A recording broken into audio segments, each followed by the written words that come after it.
All right, welcome to the December 15th, 2021 holiday edition of the City of Mesa Planning and Zoning Board public hearing. We'll begin by taking a roll call of our board members. Board Member Boyle, absent. Board Member Allen, absent. Board Member Crockett. I am here in my very ugliest holiday sweater. Nice. Board Member Ayers is absent. Board Member Peterson. Here. And Vice Chair Villanueva Salcedo. Here. And Chair Sarkisian is here. Let's see, where'd she go? Oh, is Christine here? Christine? Chair, board member, no, she made that announcement Right. during the study Okay. session, so. Okay. All right, so we'll move on to today's agenda. As part of today's agenda, we have a consent agenda, and it'll be read into record and acted on in one motion. The items will not be discussed individually. However, if anyone wishes to speak on a specific item, please complete a comment card. It's located in the back and hand it over to our lovely ladies over here. We do have quite a few, so we will be pulling some off consent agenda. However, if you are here to speak on items 6A and 6B, which is the Longbow properties, those are being continued to January 12th. So we will be putting those on the consent agenda as continuance. So if you have anything, if you're here for any of those are going to be continued and placed on the consent agenda for continuance. Okay? All right. Any more comment cards? I know we're still getting some, but I believe they're for the items we've already pulled. We just received one, but it doesn't say which this is for. There we go. 3F. Okay, and that item is pulled. Before we read the consent agenda, we do have a case that someone wanted us to read into record for case 4E, ZON 21-00693, is from Spencer Hauk. And this particular proposal also threatens some of the city's own fine developments in the immediate area, developments the city has invested considerable money in and which are valuable to the community at large.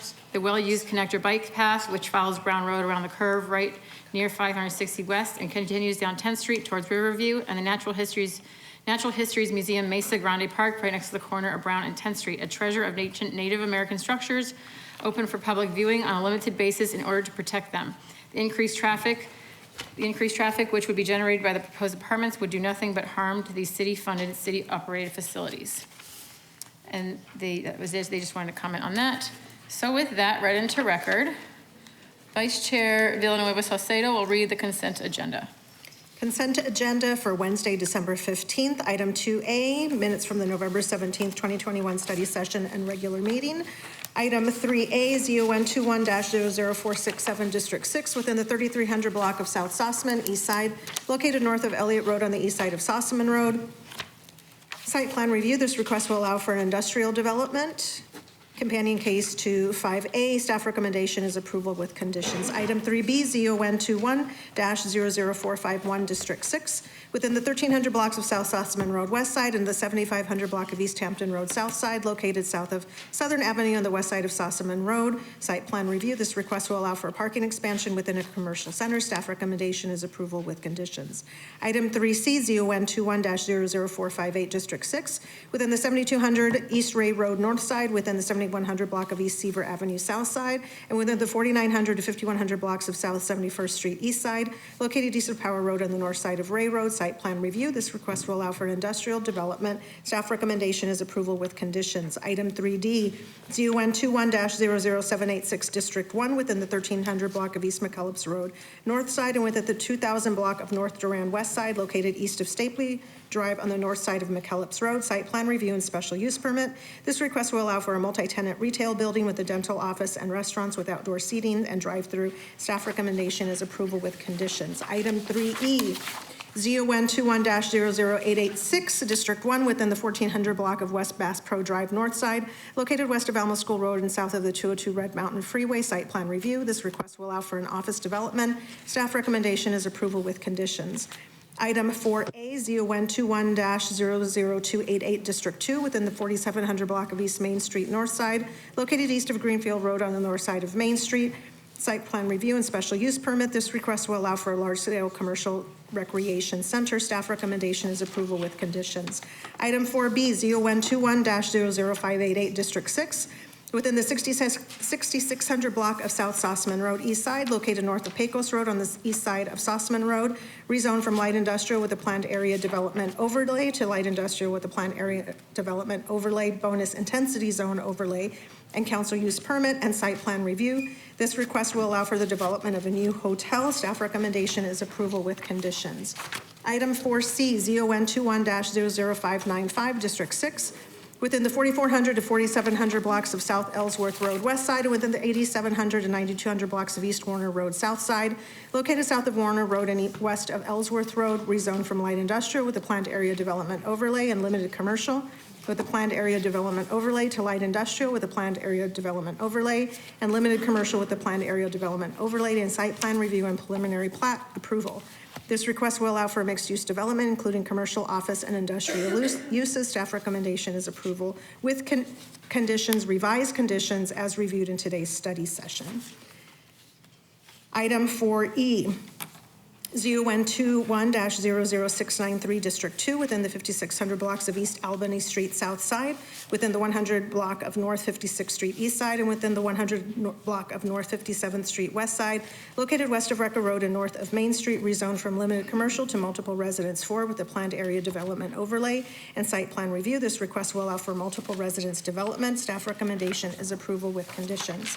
Item 4F, ZON 21-00788, District 2, within the 3800 to 4000 blocks of East University Drive South Side, located east of Val Vista Drive on the south side of University Drive, site plan review. This request will allow for a multiple residence development. Staff recommendation is approval with conditions. Item 4G, ZON 21-00790, District 6, within the 4900 to 5100 blocks of South Ellsworth Road West Side, and within the 9000 to 9200 blocks of East Ray Road North Side, located west of Ellsworth Road and north of Ray Road, rezoned from agricultural to light industrial, site plan review and special use permit. This request will allow for an industrial development. Staff recommendation is approval with conditions.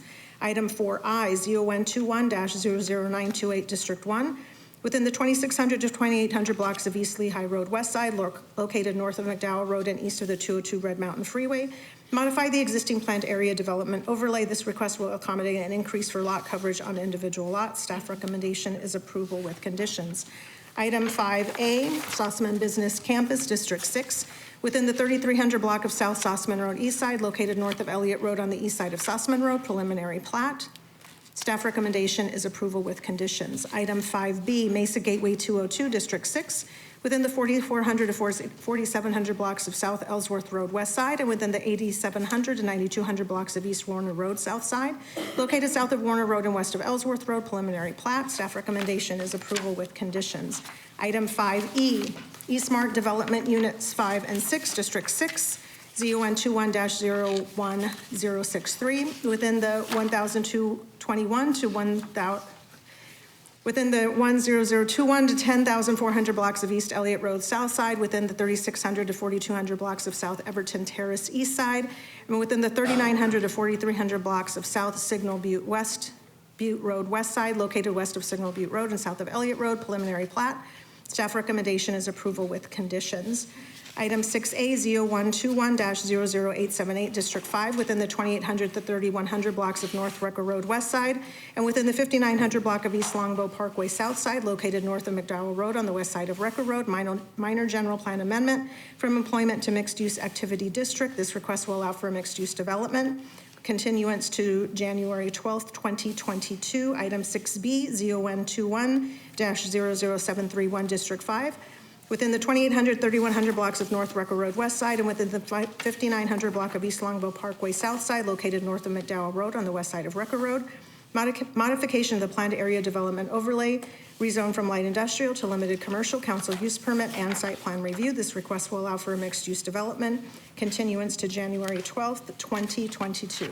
That is today's consent agenda. Thank you. Do I have a motion?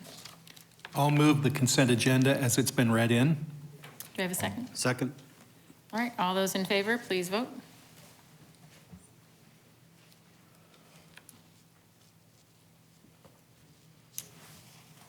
All right, consent agenda passes with board member. Can you hear me, Jessica? Oh, great. Board Member Allen is now present. Yes. Did you? Yes, my vote is Allen, would you yes. You vote yes? Aye? Yes. All right, so consent agenda passes with 2 absent, Board Member Boyle and Board Member Ayers. Thank you so much. All right, so we're going to go back on the agenda. And the first item we'll be discussing is item 3F, ZON 21-00923 District 1, within the 500 block of West Brown Road, located west of Country Club Drive on the north side of Brown Road. Site plan review and special use permit. This request will allow for a multiple residence development. And Jennifer is doing the presentation.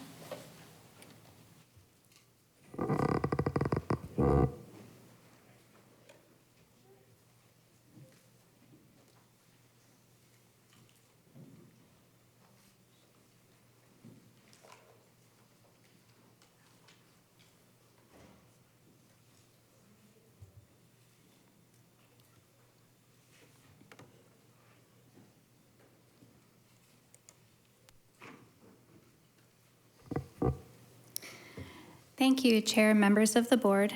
This is zoning case ZON 21-00923. The location is on the north side of Brown Road, west of Country Club Drive. And the request is for site plan review and a special use permit for a parking reduction. The purpose is to allow for conversion of medical offices into multiple residences. The general plan character area for the site is employment. And per chapter 16, it states that it is the zoning ordinance that establishes the permitted land use. And chapter 4 encourages infill with neighborhood appropriate development. The site is already zoned RM4, and the RM4 zoning district does allow for apartment uses, multiple residents. So as I explained, the multiple residence for zoning district allows for apartments. Here are 2 site photos. The first one is looking north from Brown Road at the front of the existing building that is proposed to be converted into apartments. The second photo is a view of the north side of that existing building, as well as the existing carports, which are proposed to remain. The site plan shows the existing building in the center of the site. It's an existing 4-story building, and there is also covered parking north of that building, and those are both proposed to remain. The building will undergo some modifications to convert it into apartments. And then there is a new proposed 3-story apartment building to be located to the south of the existing building. There's new landscaping proposed, new amenities, new multi-use paths. And then the request also includes a parking reduction per the Mesa zoning ordinance, chapter 32. For the number of proposed units, 217 parking spaces are required, and the request is for 159 parking spaces. The reason for the request, as explained by the applicant, is due to the location along the bike lane and also its proximity to the bus routes. This slide shows the landscape plan. It includes new landscape areas and paths along the south, west, and north property lines, as well as new landscaping in the foundation base and amenity areas. The Design Review Board discussed the architecture and the landscaping yesterday at their work session. This slide shows the existing building and what is proposed for that building. And this slide shows the new proposed building. The applicant conducted citizen participation by notifying surrounding property owners within 500 feet, HOAs, and registered neighborhoods. Some neighborhood concerns that have come up in the correspondence and one phone call that I have received include concerns about an increase in traffic, as well as the impact on the local schools. In summary, the request conforms to the Mesa 2040 general plan. It meets the criteria for site plan review, and it meets the criteria for the request for special use permit for the parking reduction, and staff recommends approval with conditions. Thank you. Great, thank you. Are there any comments or questions for staff at this time? Nope, all right. I'd like to call the applicant up. You can please state your name and address for the record, please.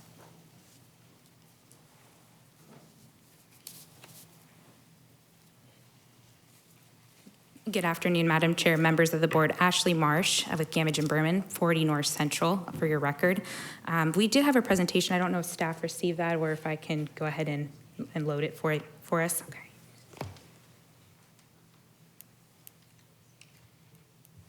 I don't see the jump drive.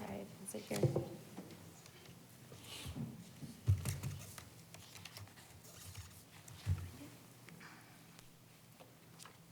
It's not a Zoom meeting. I've forgotten how to do this. Thank you, Jennifer. You're welcome.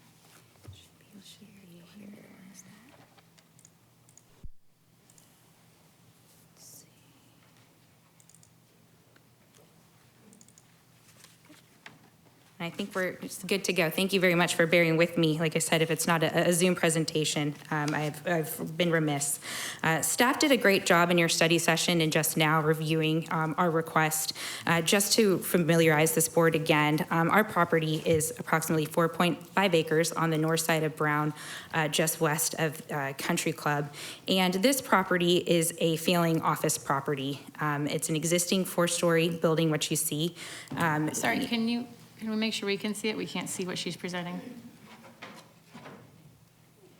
I see it on my screen here. But it's not this, right?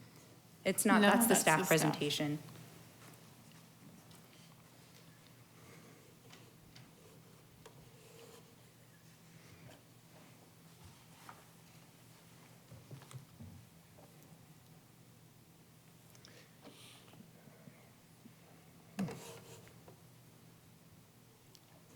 It looks to be locked up. There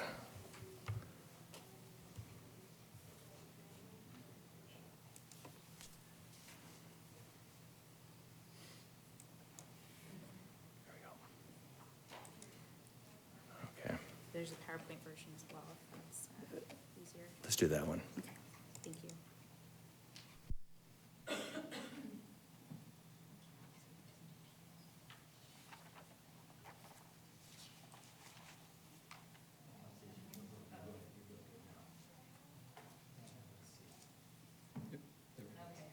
Business now, I believe.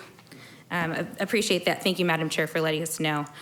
So as I said, Ashley Marsh, Gamage & Berman, 40 North Central, for your record. Staff did a good job doing an overview, so I'll try to be brief in my remarks here. And it's not advancing this slide.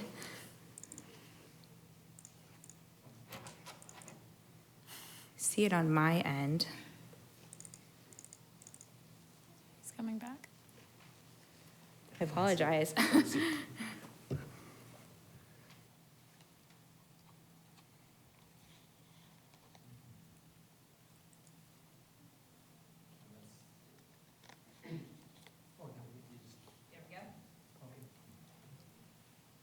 For a third time, here's the charm. Okay, so we're talking about 5.5 acres on the north side of Brown, south side of the Crosscut Canal. This is currently an existing office medical building. It was built in the 1980s, and the property's basically been unchanged since that point in time. We're here today for a site plan and a use permit. This is not a zoning request. The use is established by right. The RM4 zoning district does allow apartment uses, and that's a zoning designation from the 80s. Just to recap a little bit here, the proposal is to improve the existing 4-story office building and to create 64 units within the building envelope of that existing building. The proposal also includes another component where a new build of 3 stories, which will be 39 units for a total of 103 market rate residences. And I bring that number to your attention. The zoning by right under RM4 would allow for 150 residences. However, our request is limited to 103 per our site plan. With this reuse project, the project is proposing significant upgrades to the existing building, not only a retrofit of the current and in addition of a new building, but also significant improvements in terms of landscape, creating connectivity from Brown Road up towards the Crosscut Canal on the northern end of the property, by means of a paseo, bringing an active amenities, both in terms of barbecue, pool area, ramada, and lot, and additional on-site landscaping above and beyond what would be required by the ordinance and by staff, especially with landscaping on the north side of the canal. Again, the request today, this is not a zoning case. This is not asking from one designation to the other. This is a site plan exercise as well as a use permit. And that is to bring forward the proposed redevelopment to this body and also a special use permit to reduce the parking, which is a blanket ordinance under the City of Mesa, as this board knows, of 2.1, regardless of unit composition, and better reflect what the unit composition and need of this community is, which is a 1.5 ratio, which is actually above and beyond what our parking study recommended at a 1.3 to 1 unit ratio. So to walk you through some of the site improvements, as you see here, the existing aerial, again, medical office building with parking in the front and the covered parking in the back. The proposal is to keep that existing building, which you see outlined in that yellow on the kind of center portion of the screen there. And that is the rehab project. So that would be, again, renovating that existing 4-story building, adding the central amenities, which you see outlined in the green areas, both the grass areas, a pool area, that's a dog park, and a ramada area. And then the lighter brown building that you see outlined, that's the new build.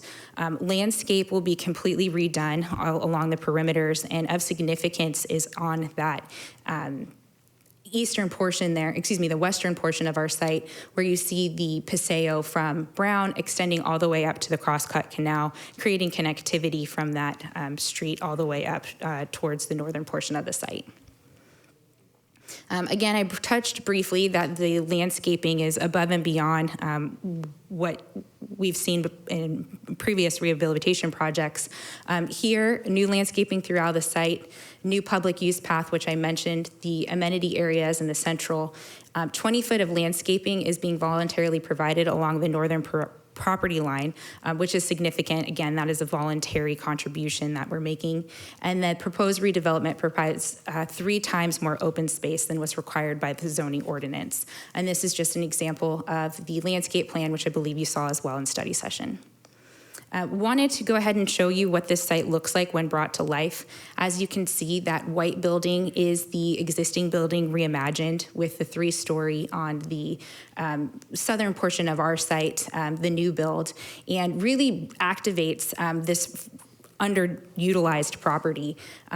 You'll see imposed, there's apartment uses on one side, the Valley Weiss inpatient facility is on the other side, and the Banner Hospital is across the street from us. So this is a great opportunity for rehabilitation of an underperforming office building and fits squarely with what's been developed around us with those hospital uses, existing apartments, and then to the southern perimeter, the 8-story Banner Corporate Center. And again, another example of what this site looks like when brought to life. As you can see, extreme attention to making sure that the new building matches the existing building. Got great feedback from DRB last night on the design. A couple things that they asked us to change were mostly with some different colors and just considering how the black and brown play together, but overall rave reviews. And as you can see from these renderings, attention to the landscape to make sure that this site is a quality project. And again, that's the site plan overview, and that's our first request. Second request is the special use permit for a reduction in parking just based on the blanket ordinance from the city of Mesa. Here we have the outlined criteria. There's 3 criteria that this body considers when evaluating a special use permit request. One is the conditions of the site and proximity to characteristics and potential renters. Here, there is a blanket requirement of that 2-to-1, which I mentioned. That does not reflect unit composition. Here, the 1 and 2 bedroom residences. So the 2.1 ratio is onerous, where it is a blanket requirement. As I mentioned, the unit composition and the site really most drastically is conveniently located along the downtown Mesa Buzz and the Crosscut Canal. So it's already positioned for multimodal transportation, which our residents will utilize and is another value add to the site. Again, the other criteria is that the use will adequately serve by the proposed parking. Here I have the table from our parking study, which was submitted in our material, so if this board has likely reviewed that already. Our parking study found that 139 spaces are appropriate. We're over parking that per our own study with 159. So we are already in excess of what the parking study recommended by providing additional parking. And again, the last criteria is that the parking will not impact the supply of on-street parking. There is no available on-street parking adjacent to our site, so it's illogical to assume that our site would add to that because it's just not available. And examples of those multimodal transportation options, this is directly in front of our site with the bus route stop, the bike lanes, and the Crosscut Canal, just to give a perspective and a visual to the additional modes of transportation beyond traditional cars. With that, I'd like to just remind this board that this is not a zoning case. The RM4 allows for multifamily residential uses, and our request, the 103 apartments, is less than what would be allowed by right in terms of a density calculation. We are compatible with the surrounding land uses. We meet all the criteria, which I walked through and which staff recommended. We did go to Board of Adjustment for the SCIP proposal to address some inconsistencies from the 1980 build with today's zoning ordinance and received approval from the Board of Adjustment for that SCIP request. We were at Design Review Board last night and received positive remarks from them. We do have support from the adjacent property owner, the Valley Wise Hospital, and we are working on an access agreement with them for emergency access on our shared perimeter, and have staff recommendation for approval. And I believe there's some folks who would like to address this board as well. I'd like to reserve some time to come back and address any of those comments, and happy to address any of your comments now. All right, thank you. Does the board have any questions or comments at this time? Board Member Crockett? Thanks, Madam Chair. I did have one question. Ashley, it looks like there's a access to the adjoining property on the, well, that picture we just had up on the, on the north, kind of the north end where the covered parking is. Is that the access agreement that you mentioned a minute ago? Madam Chair, Board Member Crockett, that's correct. We have emergency access proposed there. It is a Valley Wise Hospital, so for them and for us, it'll be gated, but we do have an agreement in place with them. Okay, so you wouldn't, if you had, to the extent you had more parking or more people in your property, they couldn't use that to get into the property next door, is that correct? Right, because there'll be a gate there? Correct, Madam Chair, Member Crockett, and vice versa, to be frank. Thank you very much. All right, thank you, that's all I had. Any other comments or questions at this time? Nope. All right. Thank you so much. Thank you. All right, we'll open the public hearing. I have a bunch of cards, so I'm going to read. There's a couple that do not wish to speak, so I'll read them into the record. I have David Farnsworth, 938 West 10th Street in Mesa, is opposed to the item and does not wish to speak. Excuse me. I will be taking a little bit of time. We're going to share time, Kate, and myself. So you want to give your time to, We're going to be sharing time. with, You would like to speak after all. you would like to speak? Okay. All right, well, let me get through the ones, and then I have Ann Farnsworth says does not wish to speak. Great, so Ann Farnsworth of 938 West 10th Street does not wish to speak but is opposed to the item. Amy Campbell does not wish to speak but is opposed to the item at 937 West 10th Place. Brandon Giles does not wish to speak but is opposed opposed to the development. There are plenty of rental apartments already in this area, 844 West 11th Place. Jenny Richardson does not wish to speak and is opposed to this item. This area has plenty of rental units, high school mobility issues, poverty and crime follow high-density housing, 529 North Orange. I have Delight Clark. I don't know if says they're opposed, but does not say if they wish to speak or not. I will speak. You will speak? Okay. And then I have another one from Ashton Clark, opposed, but does not say if they wish to speak or not. I will not. Not? Okay. So Ashton Clark says, we are oversaturated with apartments. Our neighborhood can't handle more. 839 West Mountain View Drive. And then, okay. So then we will start with Delight Clark, who is opposed to the item and wishes to speak. And if you could state your name and address for the record. My name is Delight Clark. I live at 1035 West Greenway Street. And thank you, Madam Chair and the board, for a moment to take some time to tell you some of my opposition for this plan. Our neighborhood recently went through a big renovation right before Council Member Richens served his time on the board, and that was to reduce flow into our neighborhood.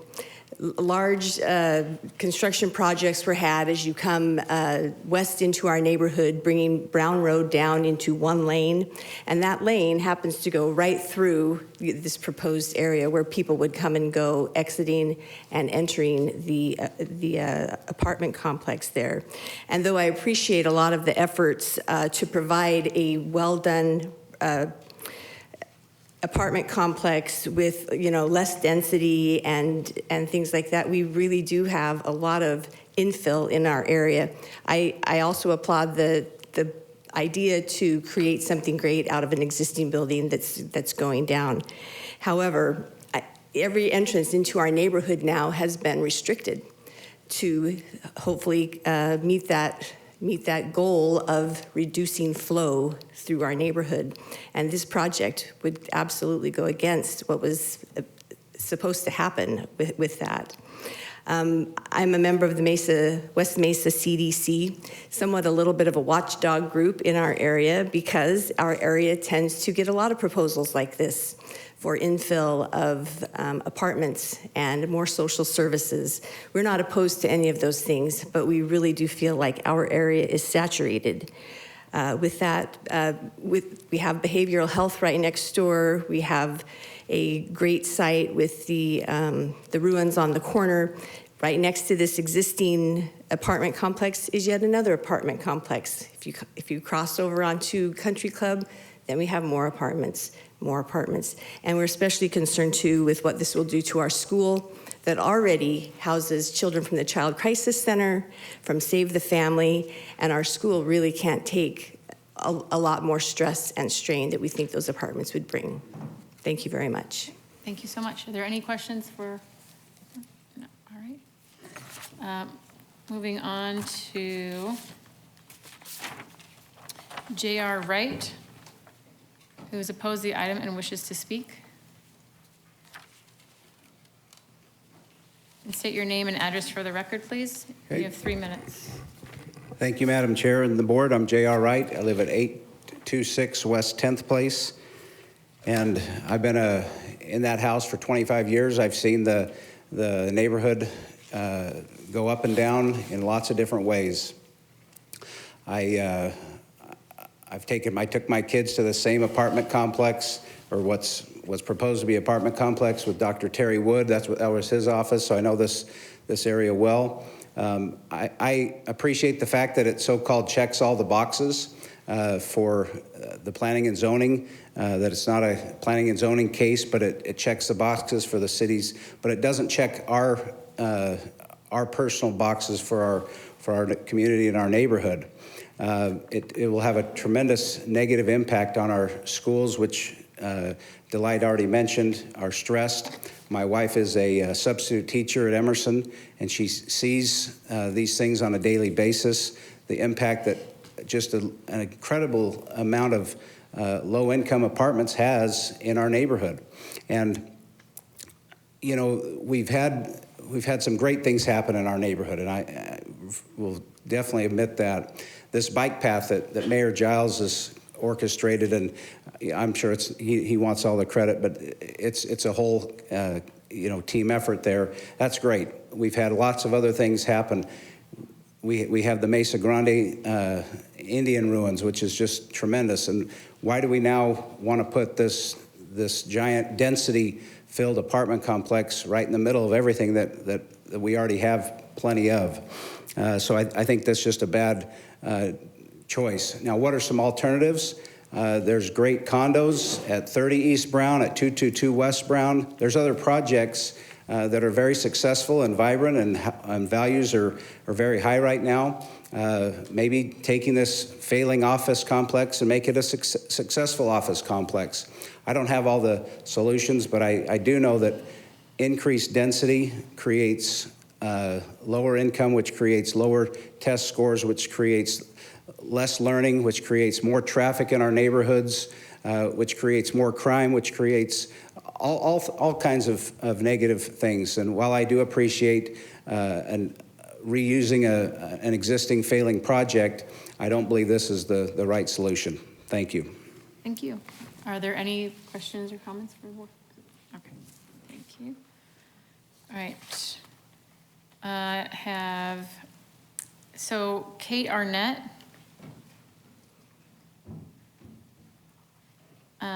So I see you sent actually an email in as well. So if I'm not going to read that because you're right here. So You're welcome to read it too. That would be great. We've all read it, but I mean, yeah, if you're going to Okay. hear, you can speak first. Okay. So. Has what are they? Can you state your name and address for the record first? real Yes. quick? My name is Kate Arnett, and I live at 948 West 10th Street. And as it says in my email, I'm an 85201 lifer. I grew up in this neighborhood. I am raising my 6 children there in that neighborhood. They attend the same schools I did. I worked at Mesa Lutheran Hospital until they closed. I love our neighborhood, and we want to do all we can to help keep it to be a great place to live. Statistics show that the more multifamily the more students you have out of school from a multifamily housing, as that increases, the math and reading scores decrease. The district average, as stated in my email, is 55% for students coming from multifamily, or 55% coming from single-family homes, whereas in our neighborhood it's down at 33%. And we oppose anything that doesn't help bring us up to that average. It's lowering us even further. I talked to someone from the developers on Tuesday and on Monday, and they had told me that most of the apartments would be either 1-bedroom or studio, so it wouldn't have that many families impacting the schools. But on the slide up there, it showed that 60% of the apartments would be 2-bedroom apartments, which means families, which means more kids and students in our schools. And then as far as the parking reduction goes, the apartment complex next door, you can see what happens when there's a parking reduction or not enough parking spaces. There are cars parked illegally all over in that complex every day. When we drive by, we can see that. So yes, there is no on-street parking available, but they'll find somewhere to park. So a parking reduction doesn't seem like a suitable solution. As JR stated, condos,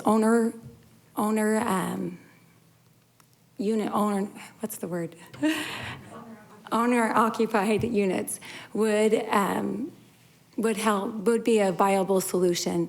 People who own their homes invest in their neighborhoods. We want people that want our neighborhood to be a great place to be. Thank you. Good. Thank you very much. Any comments or questions for her? All right, David Farnsworth, you want to come up, state your name and address for the record?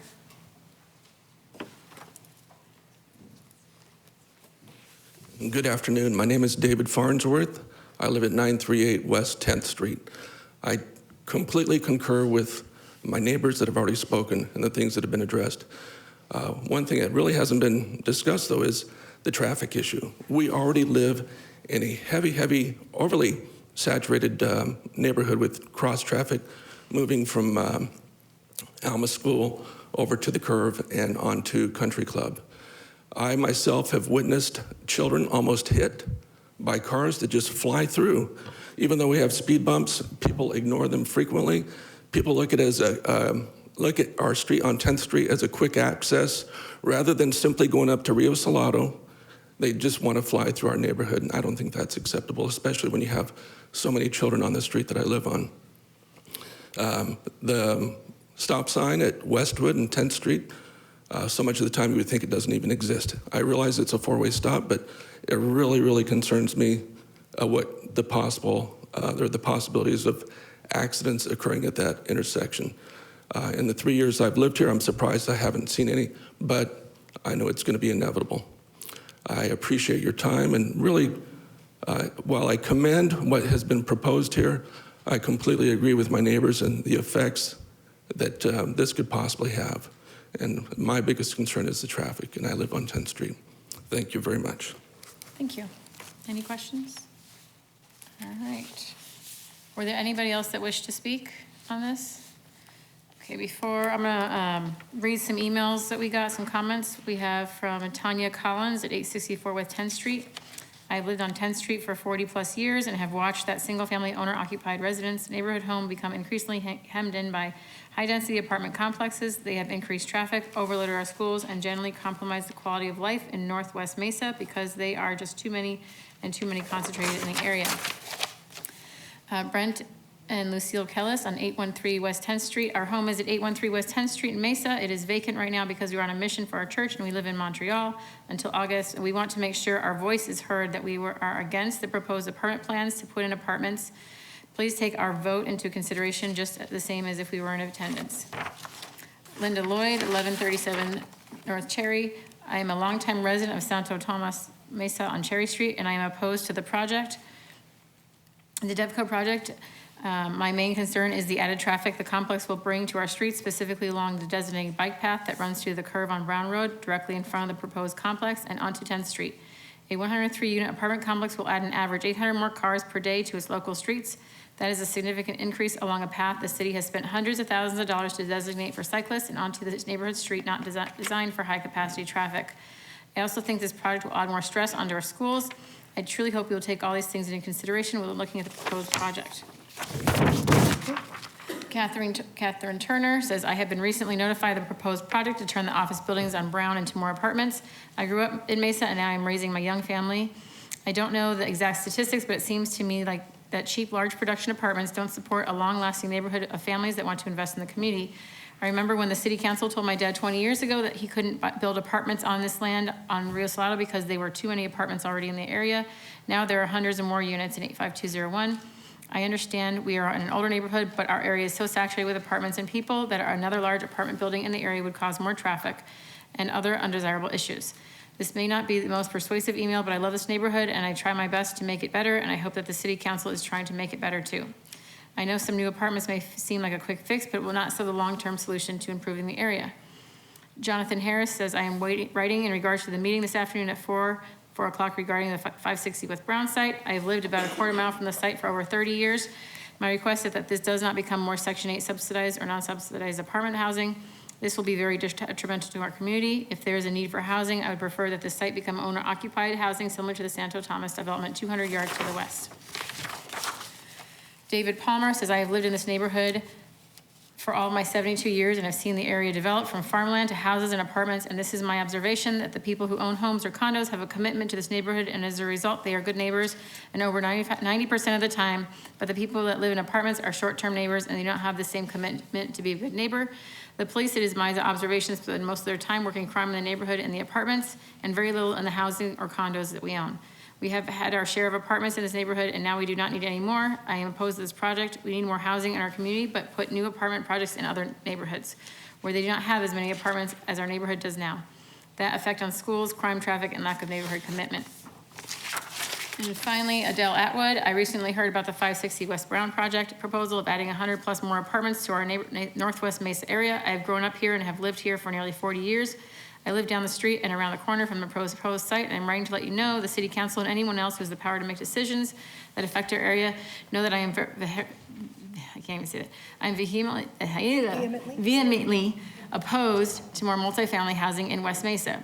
We are saturated beyond capacity. Our neighborhoods, our schools, and our community absolutely cannot bear the burden of more multifamily housing. For the love of all that is holy in this world, please do not allow this proposal to go through.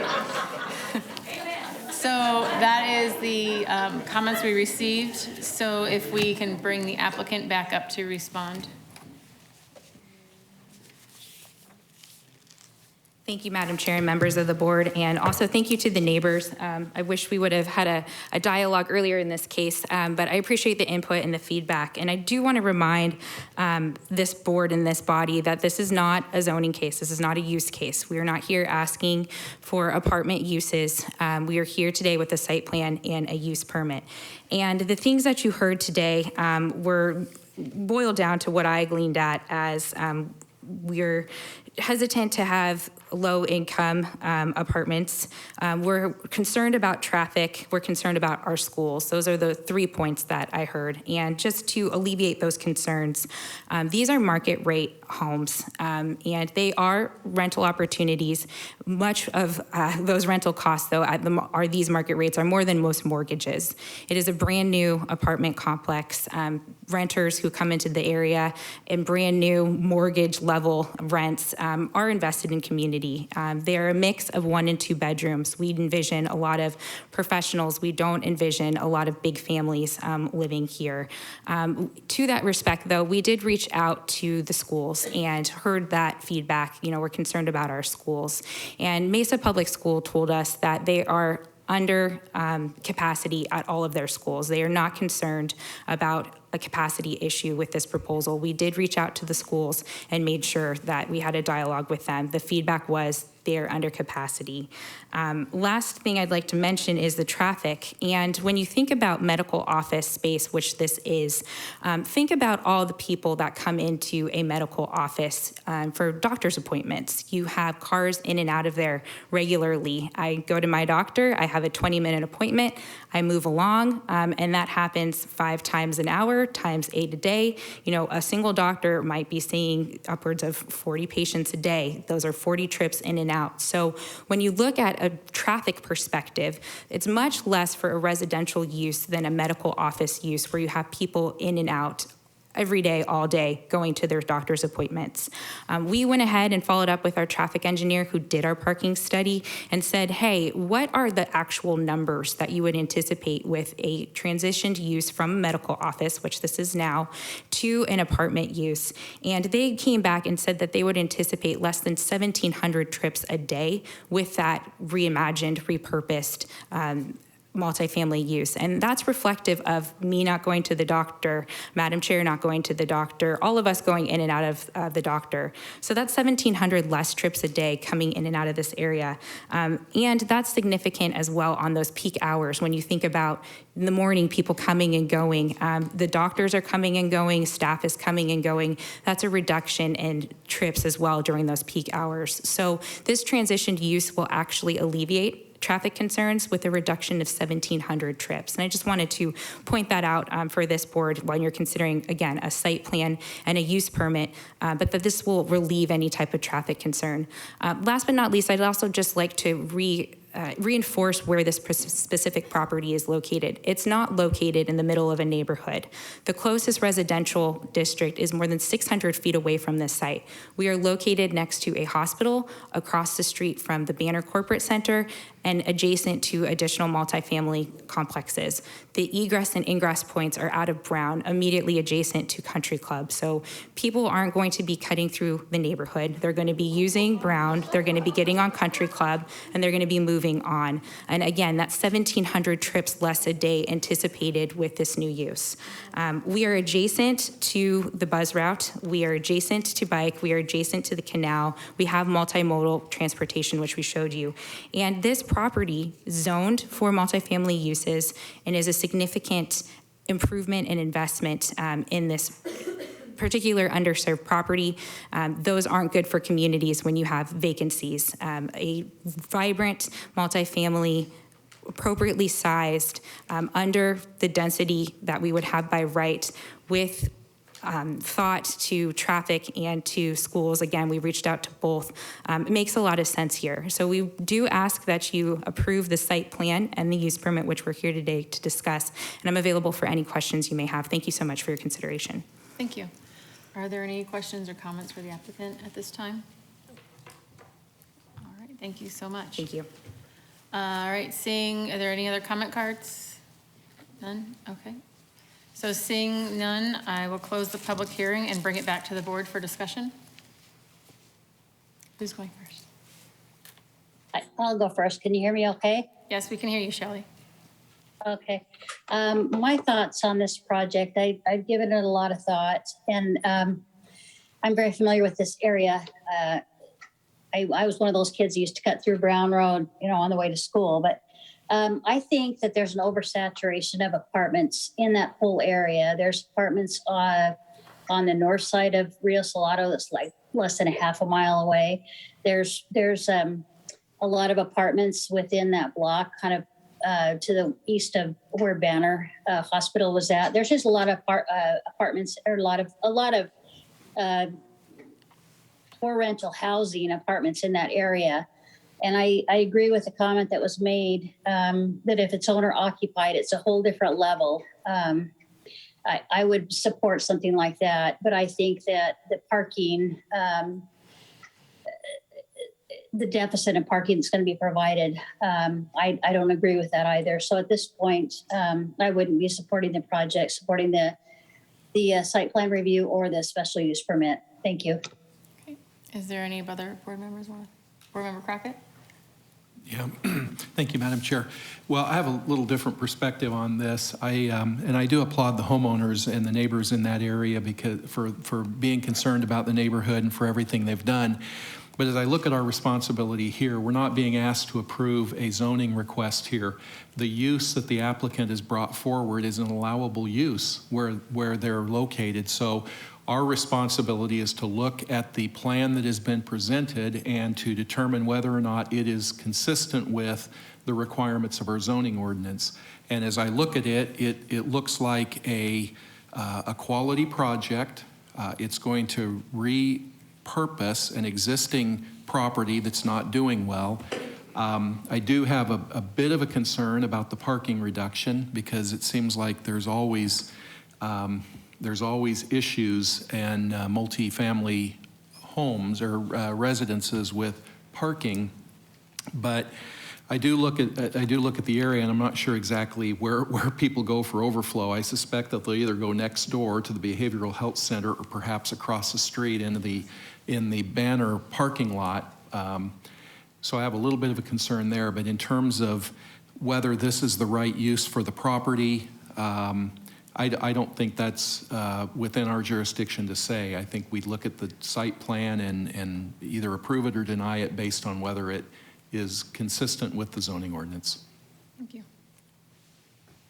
Vice Chair? I agree with Board Member Crockett. Unfortunately, we're here to look at the site plan, not the underlying zoning. And it is a nice plan. I like the amenities, the reuse aspect.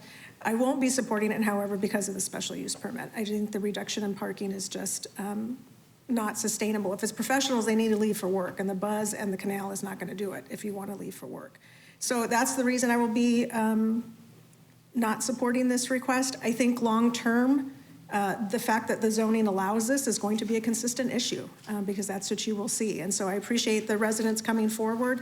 I'm very familiar with this area. I am entirely sympathetic with the points that have been made. The purview of this board, however, is not to change the underlying zoning. And so I just would caution you that this is going to be a consistent concern. But based upon the conjoining of the special use permit, that's my rationale for not supporting this request. No comments? So while I agree with the neighbors and Board Member Allen, I also agree with what we're reviewing here in that I think one of the neighbors mentioned actually if we vote very differently than City Council does. So our vote is if it checks boxes, and it was mentioned, and it does check boxes. So for the site plan, it's a technical code review, and it does check those boxes. I believe for the parking, I feel they had the parking study done and on existing, and it's for 1 and 2 bedrooms and stuff like that. So I do feel the reduction, and I know our own code is under review for parking. We're getting a parking study done for the entire code to possibly adjust that. And especially because I feel that the hospital right there and the Banner facilities, you'll probably get a lot of employees from that to walk over or use the bike path. So you might see a reduction request that way. I do feel like this area, like your concern as well, but it is the existing use permitted by right. So that is what we are discussing today. So if nobody has any other comments, I'll entertain a motion. I'll move to approve case ZON 21-00923. Do I have a second? I'll second it. All right, all in favor, please vote. And Shelley, I need a voice vote for you. No.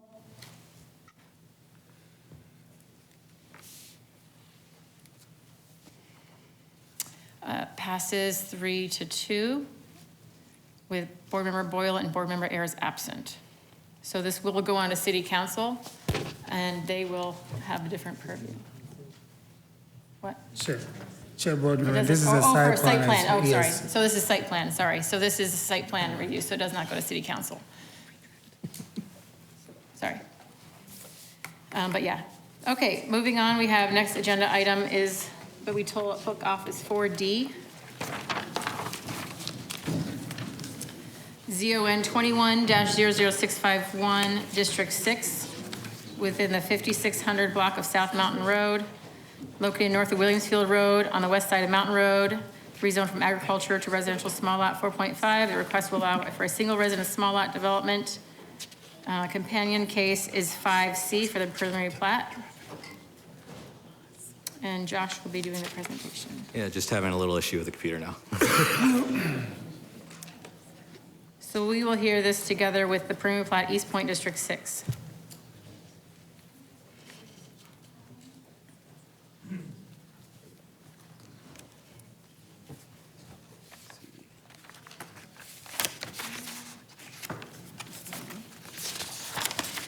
Sorry, just trying to find my PowerPoint.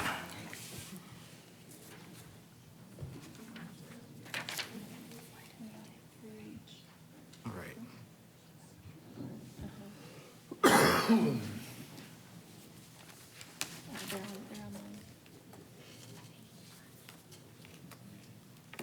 Okay. Well, not And then sure if what's I going can on. just ask really quick, not sure if they want me to read it, or if they want to speak. Dorrell Blackwell? No speak, okay.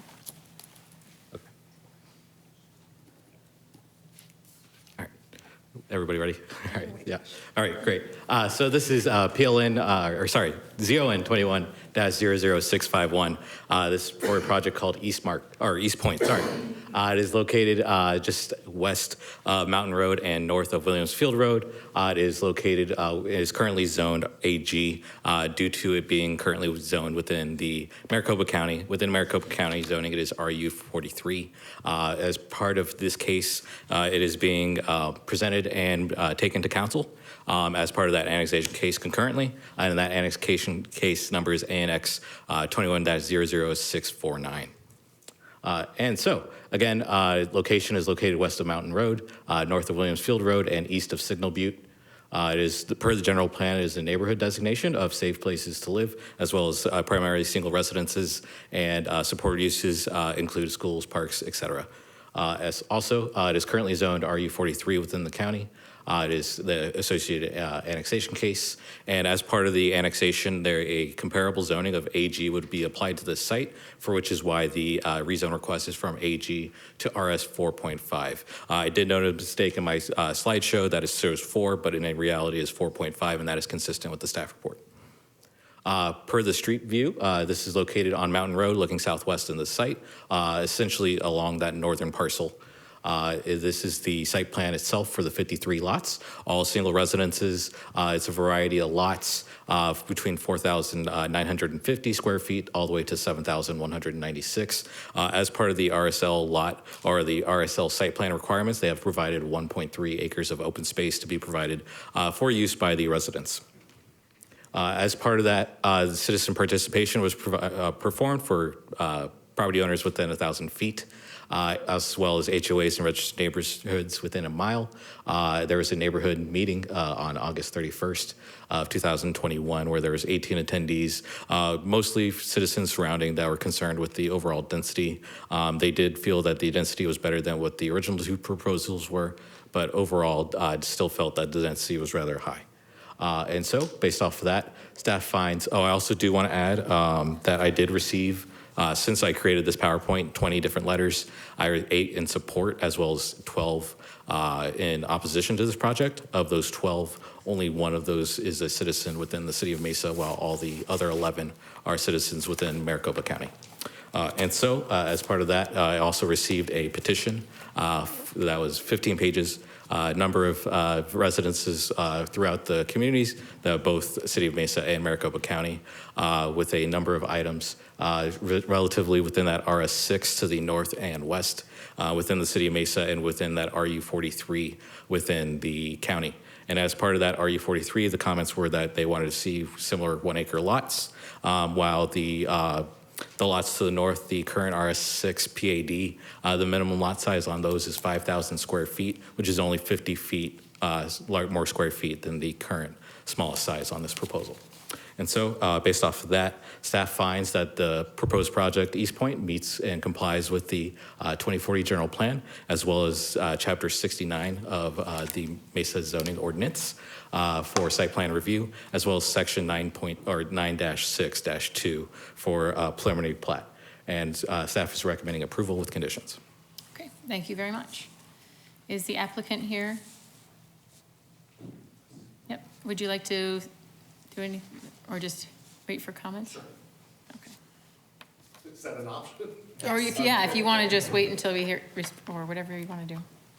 I'll be brief. Name and address, please. Blake McKee, 4017 North 59th Street, Phoenix, Arizona, 85018. East Point is 11.5 acres at the southwest corner of Mountain Road and the Galveston Road alignment. Totally blanked. Not much of a public speaker, so bear with me. Our proposal reflects the reality of a couple rather significant development challenges and expensive to resolve. The first being sewer. The good news is there is a City of Mesa sewer line in Mountain Road. The bad news is from our northeast corner to our southwest corner, there's 5 foot of drop, which means we slope away from that sewer line. Knowing that sewer can't flow uphill, we know we have a significant challenge to overcome there. There's 3 ways to do it. One is to truck in tens of thousands of yards of imported dirt and slightly tilt the property to flow, gravity flow to the sewer line. The other, which is a little impractical, is to build a lift station in the southwest corner of the property. And last, the most simple and straightforward would be just sewer to the west.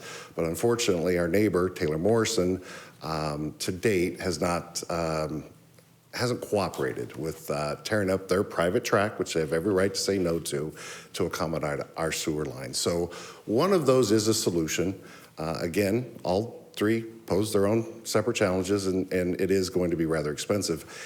The second significant issue is the drainage. There is significant sheet flow that comes across the property from the northeast to the southwest.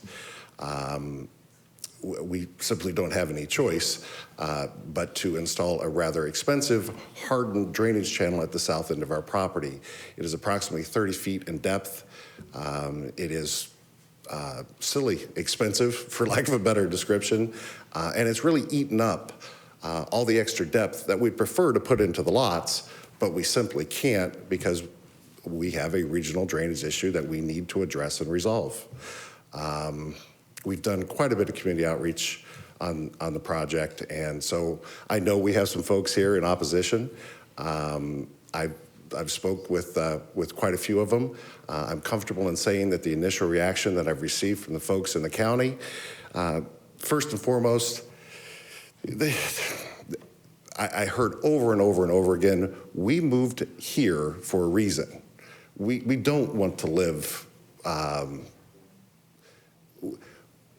we wanted to get outside of the valley. They're not thrilled that the valley has basically encroached into their world. That was first and foremost. That was universal, a comment that was made by our neighbors in the county. Second, went back to density and lot size. The opposition from our neighbors at Bella Villa, honestly, that just got dropped on us yesterday. It is surprising from the simple fact that their lot sizes, the entire south end of Bella Villa is made up of 50-foot wide lots. So their opposition, it came a little bit out of right field for us. I will say there's a significant regional drainage channel on the north end of our property.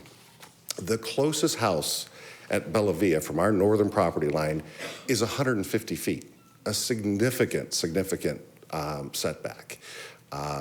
We're not right on top of them. We have the 30-foot drainage channel on the south, significant setback. The drainage channel to the north, significant setback. On the east side, all of our lots have an exaggerated setback of 30 to 35 feet with a just open space from the Mountain Road right-of-way line. So we really are buffered in every direction. And although I understand and appreciate their opposition, with the significant challenges that we do face, I don't know how to bridge that gap. You know, the rub seems to be that we identify to the existing development in the city of Mesa to the north and to the west, and our neighbors to the south and the east would prefer if we identified with their housing choices.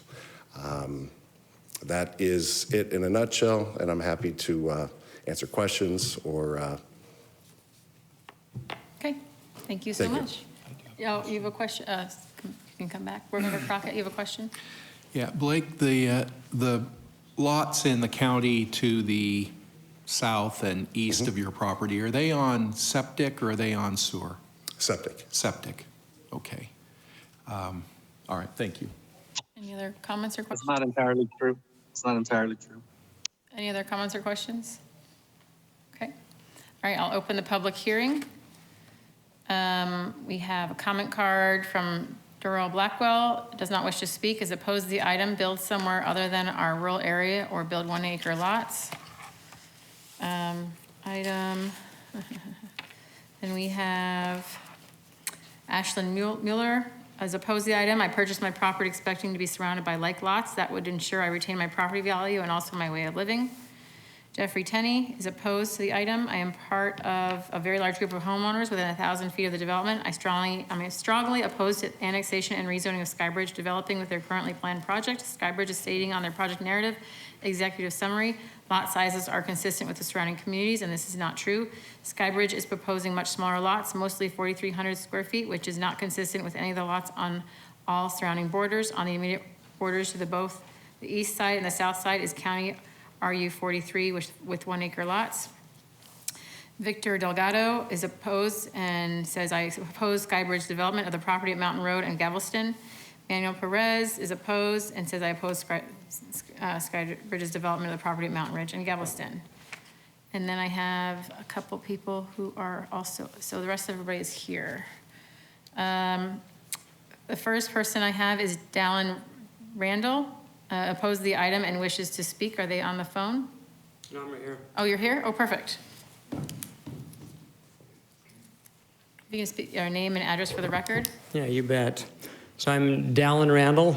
Address is 22824 East Galveston Street. I also own 22823 East Galveston Street.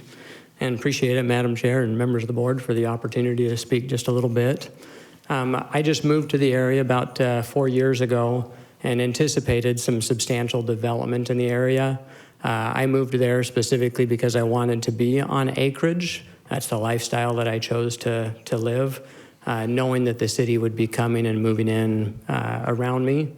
My concern is if a project like this is able to pass, then it also opens the doors for any of the property owners in that area to do a similar type of development, which would greatly affect or change the lifestyle that's right there in that vicinity. Since I've been there, I currently own 6 acres just within a short distance of this property, and have helped had a say in about 7 other acres nearby. Typically, when we look at rezoning, it's usually proposed for one of two reasons. Either one, the current zoning just doesn't work. Nobody's been able to make it work for years, and there needs to be a change of things. Or there's some new zoning that's proposed that's a benefit to all involved. I don't see where that applies in either case to this particular rezoning application.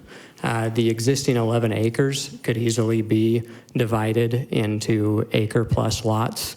I have heard the argument you might not be able to get 11 homes in there on that 11 acres, but you could certainly do 2 acres or something similar. So that's what I see going on with that particular case. Also to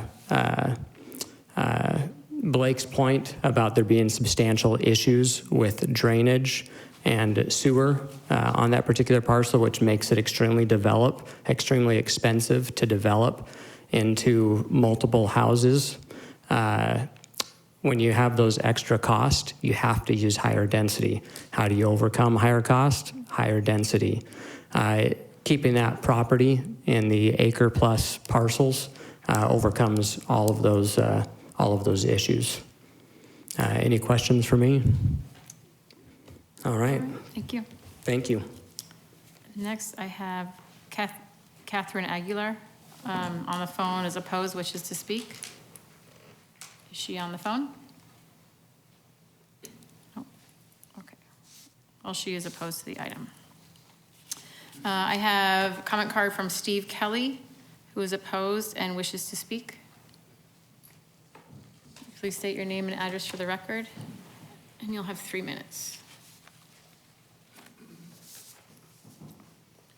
Steve Kelly from 22736 East Carla Vista.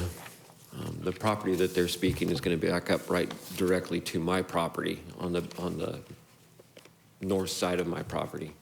I'm very concerned with the flooding that's happened in the past in that area. That particular area, that property floods very badly coming off from the east side of Mountain Road, and the water flows directly into that property. If they build that property up 5 feet, I don't know where that water is going to go, but it's going to have to go somewhere. My other concern with Blake keeps talking of the expense over and over and over, the expense of redeveloping this property. My thoughts are that he's only in it to rezone the property and then flip the property and sell it off to a new developer or somewhere down the line. Just get it rezoned and move on to the next project and not have anything to do with the actual building of the homes that he's proposed. I don't know if that's something that can be looked into or if that's his thoughts or what his deal's going to be with that, but that's all of my time. Thank you. Thank you. With this case, just so you're aware, with this case is also the associated preliminary plat. So that would put in place the lot sizes and what you're seeing on the plat. So that is part of this case. All right, so next, I already have Dallin. Dallin already spoke, right? And so the next ones I have, so Eileen Kelly is opposed and has designated Wayne to be a representative. Tracy Gonzalez is opposed and has designated Wayne to be her speaker as well. And Margine has opposed the item and has designated Wayne to speak on her behalf as well. Is that correct? Okay. So if Wayne, who's also opposed to the item and is spokesperson for the group, if you'd like to come up, and you can have 10 minutes. Thank you, Madam Chairman, Board. I live at 22722 East Carla Vista Drive. I am the center house of 5 that touch this property. My north boundary is their south boundary. I have a couple of things that I'd like to do on rebuttals as far as their proposed plan.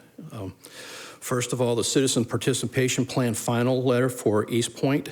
Contacts list will be developed for citizens and agencies in this area. Interested neighbors focused on 1,000 feet from site, but may include more. Contact letters went out 500 feet, if that. I was part of the petition gathering group, and we found that anything beyond 500, there was no contact at all, whether they were put in the post and never delivered. I find that hard to believe with that many homes. I don't know the exact numbers. I could talk to my counterpart, and she'll be able to give you the numbers of homes that were 1,000 feet out. But several Bella Via residents were adamant that they never received any letters at all, and they were very, very upset. The other one is the East Point neighborhood meeting write-up. The developer stated neighbors voiced concerns about increased traffic in the area, two-stories homes, regional drainage issues. There was no discussion of regional. We know about the regional issues. It's all local to Mountain Road, Galveston, and the property to the northeast called the Mock property. They own that. The water comes through there, always has, always will. It's designed to flow that way. It's 404. Basically, we have to let that water flow. That's what impacts Mountain Road and Carla Vista. It comes across that acreage.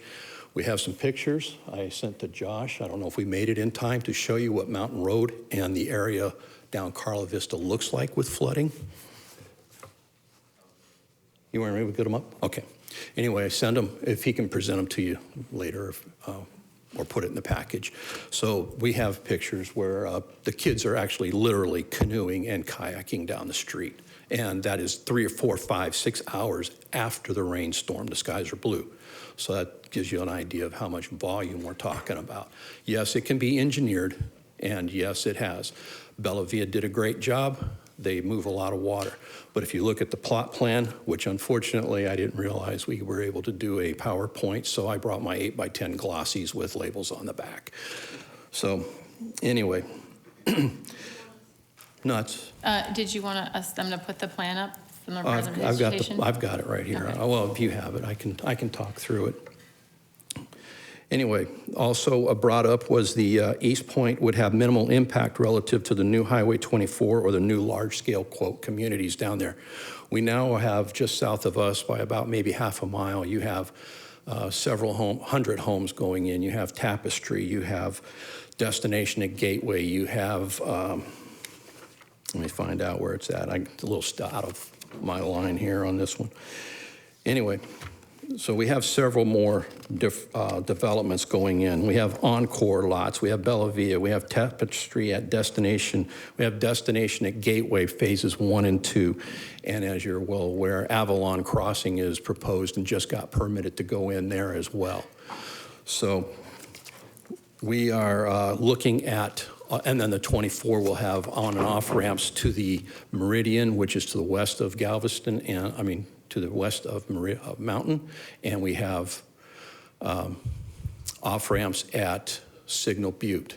We're gonna be in between those. So we're well aware of what that traffic can and will probably look like. We can't control that, but that traffic ebbs and flows. What we're concerned about is 100+ cars coming in and out that development throughout the day. I talked to the Maricopa County transportation people. That road was just basically put in as a intermediary road, so that the people that live out there wouldn't take a dirt road to go to the market, to the store, to town. That was part of the program a few years ago to remove the dirt road program in Arizona. So that's why that road's there. In the developer's executive summary, it talks about the project that's to the east, west, north, south. We understand that. Lomira is not built in place yet, so we were not able to get signatures from them. We did canvass Bella Via, and those results that were included in the package, that's from just 1 week's worth of gathering signatures. That's how adamantly opposed Bella Via is to this. We explained and showed them the difference between RSL 4.5 and RS6, which is what theirs currently zoned for. Whether their lots are a little larger, a little smaller, it doesn't matter. They're close as far as the RS4 and our RS6 and RSL. But they were adamant. They wanted nothing less than RS6. They were not happy at all that they bought down there. And now that these homes, RSL4s are going in, they did not like that. And so we told them that we would pass that information on to the board and let you know that. Also, it talks about the flow in the executive statement and the statement that they have. We are RS 43, as was mentioned. Bella Via is RS 6. They're going to be RS 4.5. How does that flow? That does not have a gradual change in there, much like Avalon Crossing does, or even some of Bella Via and Encore does. They have larger lots, and they gradually go into apartments and or condos into the area. And we're asking that a little bit more gradual between 43 and 6, maybe, instead of going down to a very small lot. Also, it was brought up that these houses were going to be of high quality. I asked Mr. Blake, what's going to make them high quality? They're new. Basically, that's what I got. The price range that was quoted for these houses during our citizen participation was $500,000 to $600,000. The houses are going to be about 15 to maybe 2,000 square feet. That's pretty high. You can go over to any one of those new developments and get a new house with a much larger lot. So we're concerned about that one, is to have to a price point and do a drop. Also, during my conversation with Mr. Blake on December 10th, he stated their homes are newer and they're going to match Taylor Morrison, but they are doing nothing specific to make these a higher quality. They're not more energy efficient. They're not more better built. They're using the exact same supplies, as he put it, same everybody that's going to be doing the homes around us, they're using the exact same. So we are kind of concerned as how are you going to give us high quality homes in our neighborhood, especially that size. Another thing that was brought up was existing RU 43 homes or RU zoning does not provide adequate housing options. As explained before, we have 20,000 plus homes in that area right now. So we have plenty of options, and that's not even counting the Avalon Crossing that's going in. That's just with the Tapestry and Destination and all of that. The big concern we have right now is security. We have 4 homes that back up to this property. When we were having our citizen participation meeting, it was mentioned that their canal was going to be gunite and they were going to maybe change it to riprap. A concern was brought up about mosquitoes. But during the conversation of changing from riprap to, or excuse me, from gunite to riprap, it was mentioned by Mr. Blake that they were concerned about kids skating back there.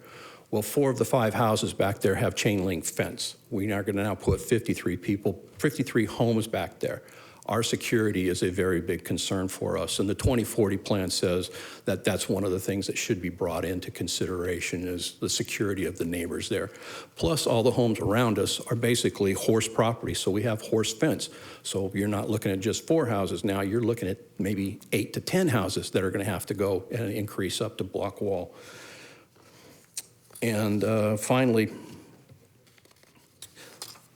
the developer keeps mentioning expense. That's not our issue. Our issue is our neighborhood. We have an awesome community. I met some incredible people in Bella Via. Kind of renewed my faith in humanity. They were so nice and so responsive, and they were just incredible. Also, a larger lot, septic would take care of his issue with the sewer and having to build up, which would allow the flow. The residents that signed the petition are adamantly opposed. I can't tell you how adamantly opposed they are to this, to the RSL 4.5. The other thing also is that we have a community that banded together in less than a week. And that was all we needed was a couple days. So anyway, on the also the other thing on the plat map, they mentioned 33 homes that are 40 by 110. I counted 24. I don't know where the other 9 homes are at, so I'd like Mr. Blake to explain that one on how, using that plot map, they come up with those extra homes there. Thank you for your time. Any questions? Any questions or comments? We passed around the photos of the flooding that you brought along with you. Is that, with regard to this project, where is that? Is that south of this project? The water passes from the east, due east, and then goes south, cuts across that property, and whatever doesn't cut across that property goes south to us. Okay, so do you consider that you have a drainage issue now in your neighborhood? A drainage issue. A flooding issue? Is there a problem there now? There is a problem there now. And looking at the size of the Bella Via drainage versus what they want to build there, there is no way that this can handle the volume of water. So is your concern that this is going to make the current issue worse? Is Yes, that it your is. concern? Yes, it is. Okay. And have you had a chance to talk with the developer and look at what they're proposing? You mentioned the riprap. All I've seen is the plat map that shows the water and drainage that was done for the engineering study, and it shows 3 arrows going from the east side of the property, and it all points south to let the drain go south. Obviously, you can't change the flow of water, but it's going to go south. That drain is going to have to climb over a 6-inch curb, get into that drainage ditch, and at a certain point, it's going to just hit capacity, and it's going to turn into a dam instead of a drainage canal, is what we're concerned with. We have to be very careful about when we put up any kind of dirt mound, any kind of anything, we build anything, we have to make sure that water flows on out over to Lamera to the west, or before Lamera to GM Proving Grounds. Thank you. Are there any other questions right now? All right, thank you so much. Thank you. Did you have a comment as well in the back on this case? No, it's not on this one, I just can't stay in. Oh, gotcha. Okay, thank you. Take care. The applicant would like to, There was another comment online from Katie Aguilar. She was waiting to comment. She's registered. right, she's on the phone. I called her, I didn't hear anybody on the phone. Is she there? Hey, this is Ray, her husband. She Oh, okay. might have had to drop off with my Yeah, if you kids. wanna, you speak, name and address for the record, please? Hi, Ray Trejo, 14917 South Mountain Road. Yeah, so I'm the neighbor directly to the east of the property being discussed. So yeah, I agree with Wayne's points. He explained everything very well. I mean, the main thing is, look, where RU 43, they're basically proposing the smallest lot size I can probably conceive of for this, and it just doesn't fit in with our neighborhood, and the security issues he mentioned, you know, with our livestock, with things, with are a concern as well. So that's all. Those are the main things that I concur with, and then everything Wayne said as well. Okay, thank you so much. All right, can the applicant come back up?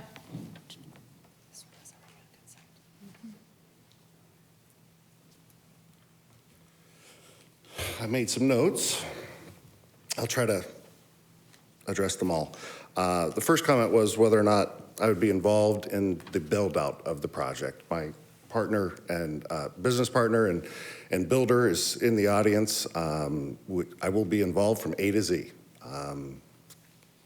So to answer that. Second, we utilized a service that does nothing but mailers, and we most certainly did send notices to a 1,000-foot radius.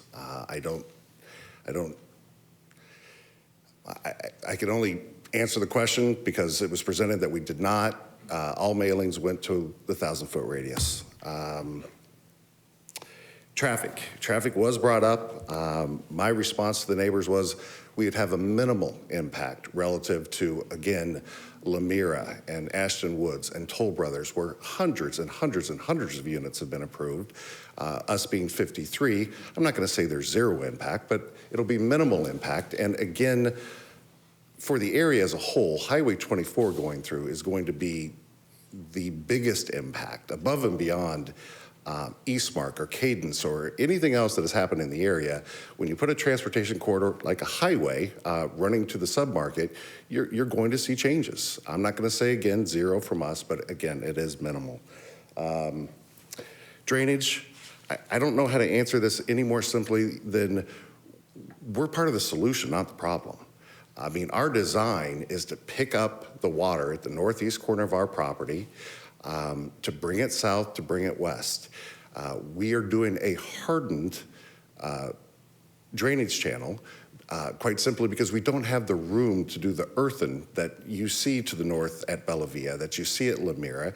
If we were a 25-acre site, we wouldn't be spending the hundreds of thousands of dollars to do the hardened drainage channel. We would do the exact same thing he did. It would be wider, but with the hardened channel, you carry more water. It is designed to carry 450 CFS. Which is a lot of water.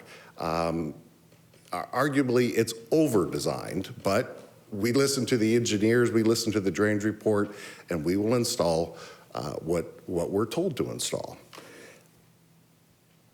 As far as the materials, my comment was it's a hardened drainage channel. We're not going to do cement where it's flat like a sidewalk because we don't want to create a skate park.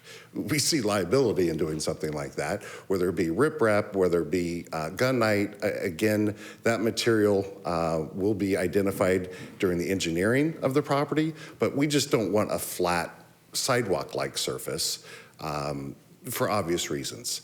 There will be railings around the entire drainage channel.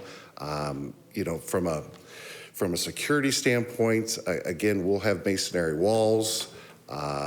There is no direct access to the north because of a 150 to 170 foot drainage channel, to the west because again, Lemira has a approximately 50 foot drainage channel to the west, and to the south, there's no right of way. There's no connectivity, if you will, except to Mountain Road. So I don't see security from our community as a big issue. I will tell you the houses are 1,800 to 2,400 square feet. I will tell you that the price point, and again, staff has very detailed information on that. They were quite insistent that we provide that information, and we were happy to do so. We will have prices in the 5 to 6 range. That is the reality. That's the reality of what Lemira is doing, what Ashton Wood's doing. They're advertising starting from the mid-4s, but by the time you see closings, it'll be in that mid-5 to 600 range. We will be consistent with them. Our conversation is, what are you doing special or different than what Taylor Morrison's doing? And I was honest. I said, we're doing a quality project that is equal to what Taylor Morrison's doing. We're not building the houses out of gold, but we do have above average open space. We do have, in our opinion, gorgeous housing projects, certainly above average. We're very proud of that offering, and we think we know we'll compete with the Ashton Woods or the Taylor Morrisons house for house. You know, as far as the transition, look, Lemira to the west are 50 and 60 foot wide lots. Bella Villa to the north, again, the entire southern face are 50 foot wide lots. If we were 25, 40 acres, we'd love to be standing up here before you with 50s and 60s. We have 11 and a half acres. We have an over-the-top amenity package. We have an HOA that needs to be supported by a certain amount of units, otherwise you're asking for doom. The transition, the zoning, and staff can confirm, the original zoning that we requested was R6 PAD. They came back and said the more appropriate zoning would be what we're proposing, what you see actually in the request. I get how it plays better to call it R6 PAD. I get that. The lot sizes are exactly the same. The open space is exactly the same. Again, we're not even asking for a PAD because we could go with straight zoning on the RSL 4.5. So I can't speak to the definition, to the label, but I can tell you from a community perspective, we're at par with the R6 PAD. So did I miss anything?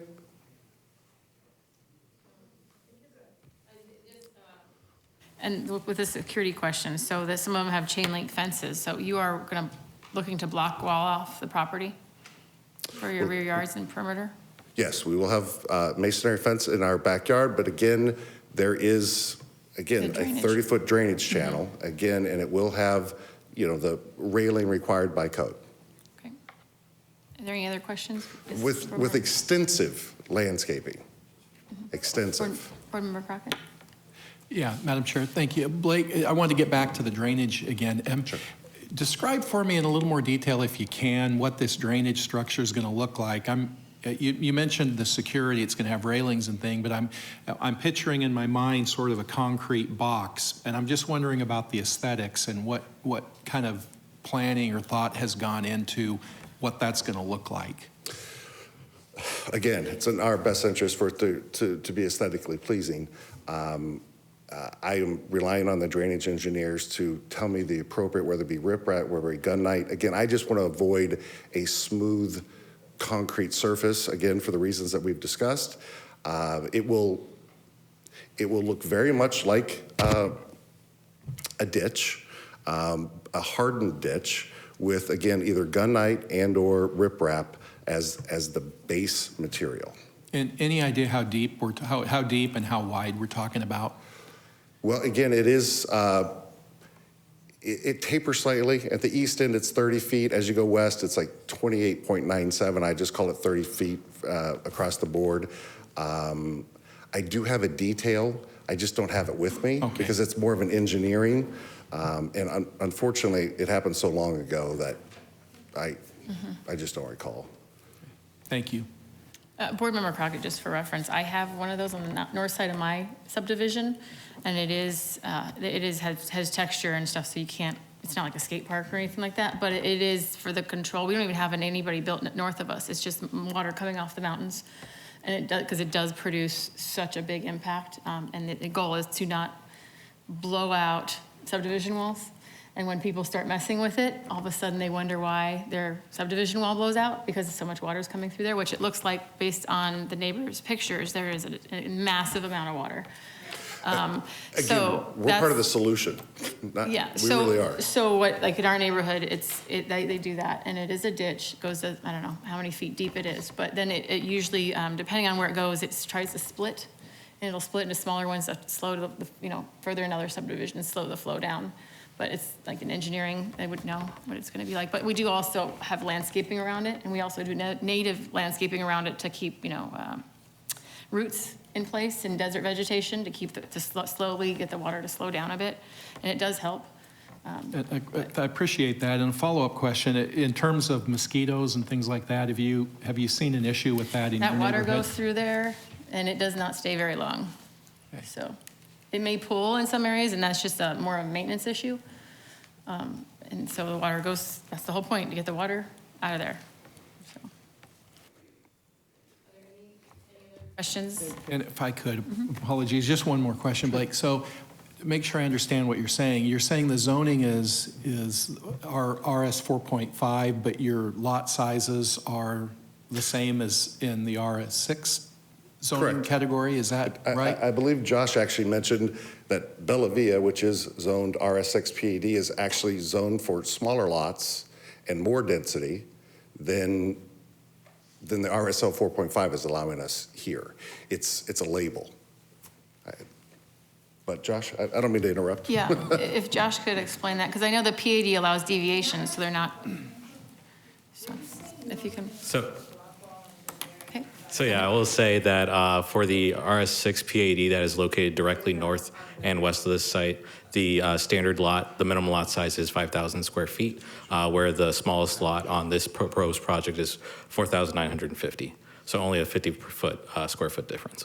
And how do the lot widths and stuff compare? It is a 5 foot difference in lot width, and lot depth is the same. And Madam Chair. Yeah, for the smallest. That's wrong. That's wrong. For the smallest lot.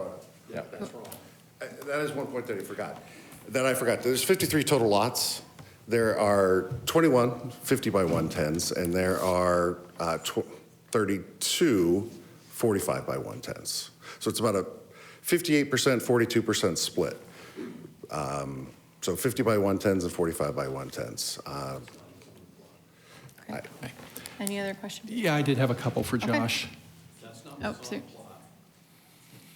Just can't get enough of that sweater. So yeah, I just wanted to clarify that the standard RS6 zoning, it does have a minimum lot size of 6,000 square feet, but the PAD in this case is 5,000 for the properties located north. And I also do want to also add that I did verify the mailing list, and I just did right now. And those mailings, the Bella Villa properties were included as part of that. But however, I can't provide any information on why those were not sent at all. Okay. So. Can you speak to the question of if the plat is matching, the submitted plat is proposed, what is matching what we were shown? Yeah, so yeah, as shown as throughout my presentation, as well as for final approval, it is consistent with the final that I reviewed as for the 53 lot. Okay. And the lot sizes that they're talking about with the 2150 by 110s and 3245 by 110s, all that? Yes, correct. Are there any questions for Josh? Yeah, Madam Chair, thank you. Josh, so I wanted to get back to this question on the drainage. Sure. Can you speak to that and tell us what you know about it, Yeah. and whether you believe what's being proposed is going to be adequate? Sure, I can only provide comments as a planner. I can't as an engineer. So certainly I do have some ability to read drainage reports, things of that nature, but it's not at a high technical level. But throughout my reading of the drainage report, it is consistent with the history of those flows. And in order to maintain those flows, the proposed drainage system is consistent with the historical flows as well as reducing the existing flows on site. Just because those are being carried through. In order to maintain those historic flows, the proposed retention systems are essentially going to help to alleviate the concerns in the area. Certainly I can't provide to the extent of how much, but based off of my initial review and throughout, it seemed realistic. Conceptually, it made sense for as a planner reviewing these drainage plans, consistent with my previous experience within Arlington, Washington, which has a far more higher rain rate. Consistent with that kind of those flows that I've seen there. I can say that I am confident that that development services will ensure that the drainage on site will flow through. Chair, board members, Josh, that project was also reviewed by Development Review Engineering, both the preliminary plat and the rezoning case, and they provided comments. Is that correct? That is correct. So they do have the professional expertise to review and make comments. So this project is only before the Planning and Zoning Board because they have cleared the project to move forward. Okay. That is correct. And Josh, if you know, is there any other jurisdiction that signs off on drainage plans? For example, Maricopa County Flood Control District, do you know if they have any involvement in I am not aware of their involvement at this time. The only other jurisdiction that has provided comment on this case, at least through me, was the Queen Creek School District that said they had capacity. Okay. And then, Madam Chair, I just had one other question for Josh while he was up. And it has to do with the traffic and with the road that was described as more of a kind of a temporary road. Would you comment on the existing infrastructure and what's planned and whether that's adequate to convey the traffic from the subdivision? Yeah, so I've driven out to the site a number of times now. So I can say that is currently a 2-lane section out there with a very generous shoulder on either side, specifically south of Galveston. North of Galveston, certainly it has more of those. It does have a bit wider shoulder due to meeting city standards because it is still technically within Maricopa County jurisdiction, but because those were developed through the city of Mesa, those are consistent to the north. All the properties to the south are consistent with the comments made because that they haven't been redeveloped. Maricopa County is not going to require any expansion of that road or further, just general improvement of those transportation systems because they don't want to place the burden on the existing property owners. So certainly, I do understand there is concerns with the traffic in the area, but certainly as time over time, Maricopa County will no longer be the jurisdiction, and I'm not sure at what time that would occur. Most likely when when City Mesa is on both sides of the right-of-way, but that would be at a later time. Okay, thank you. Okay, any other board member comments or questions? Can I ask a question to Josh while he's still up there? Sure. Yep. Josh, my question to you is the property that would be just to the, let's say it would be the west of this site that's zoned R16 PAD. Is that under development right now? That is correct. Okay, and then the property that is to the north of it, that's also R16 or RS6 PAD. Do you believe that, it sounds like the lots are compatible to me, but that's kind of, I guess the feeling that I got from you, are those lots designed about size-wise the same as what these are? Sure. So I will say in form and kind of nature, the lots are similar. But in this case, the lots are slightly smaller due to the lot yield that they can achieve due to the overall acreage compared to the site to the north. Okay. Okay, thank you. Okay, are there any other board member comments or questions? All right, I will close the public hearing and bring it back for a board discussion or a motion. I'll go first. No. Nope. We already had the public hearing, sorry. Board Member Peterson? Oh, thanks, Madam Chair. So as, and a lot of in our role as the Planning Zoning Board, where our purview is limited, and so a lot of the questions that we're asking are to narrow down the issues to those things that we have purview over. And those are good planning practices. Those are, resolving issues that come with development and those types of things. And so from that perspective and with this site, it is where it is in, and this is a rapidly developing area of the city. And then just to the east of here is another rapidly undeveloped, Apache Junction just annexed 10 square miles that's going to be rapidly developing, similar to this as well. As I look at this, as was discussed, the master plans to the north and to the west have, within those master plans, there's some varying lot sizes, but the lots immediately adjacent are 50 feet wide. The ones in the middle here are 50, and then the ones around the perimeter are 45. So they're, as Josh stated, in essence, comparable. We are the City of Mesa Planning and Zoning Board, and so looking at this from a city general plan perspective, this matches what the voter approved general plan for this area of the city. The drainage area to the south and the channel, it's looking at the preliminary grading plan that was submitted with the preliminary plat application. It's a trapezoidal channel it doesn't detail whether, exactly what the side slopes are, but it's a V channel that handles 220 CFS, which looks like that conveying that to the west will only serve to help some of the drainage issues in that area. And those are my thoughts. Any other board member comments? Did you want?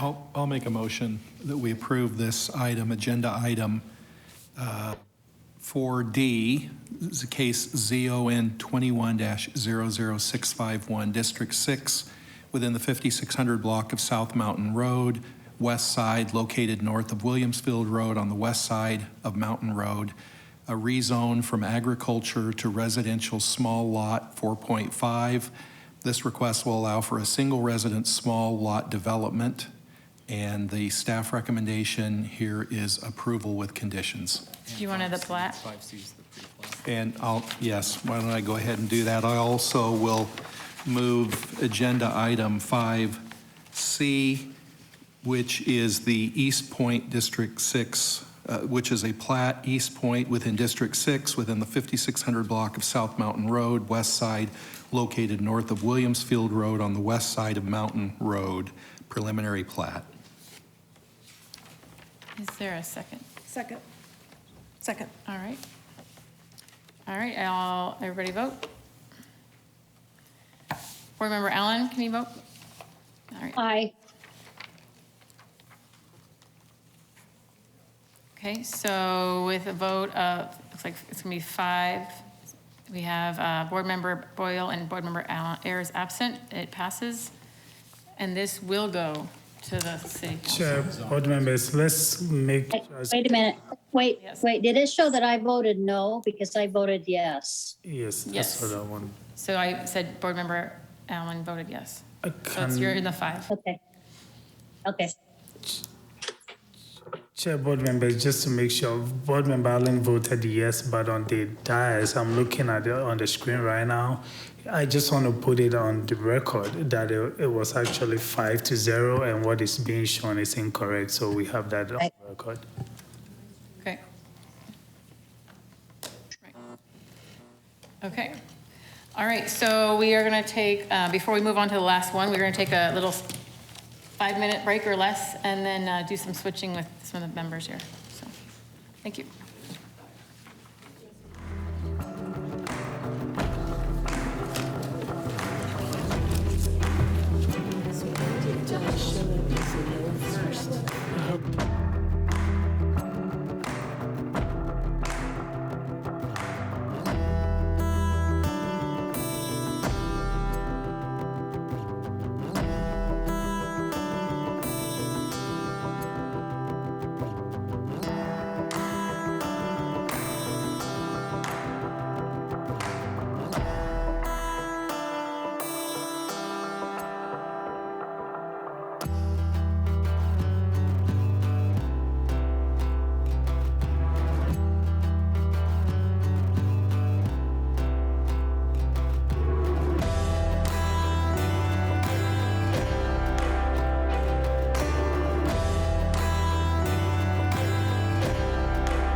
ZON 21-00800, District 5, within the 8200 to 8300 blocks of East University Drive North Side, within the 400 block of North 82nd Street East Side, within the 400 block of North 83rd Street West Side, located east of Sossaman Road on the north side of University Drive, rezoned from single residence 43 to multiple residence 2 with the planned area development overlay and site plan review. This request will allow for multiple residence development. And there's a companion case 5D, Project 4, Multifamily District 5, within the 8200 to 8300 blocks of East University Drive North Side, within the 400 block of North 82nd Street East Side, and within the 400 block of North 83rd Street West Side, located east of Sossaman Road, north of University Drive. And we have Charlotte with a presentation for us. Vice Chair, before we move forward, we just want to confirm that Board Member Allen is still on the call or still in the meeting. Board Member? Yes, I am. Okay. Yes, I am. Thanks. Thank you, Shelley. Becky, will the PowerPoint automatically display? Okay. Thank you, Chair, board members, or Vice Chair, board members. This is zoning case ZON 21. I'm not going to hyperventilate this time. -00800.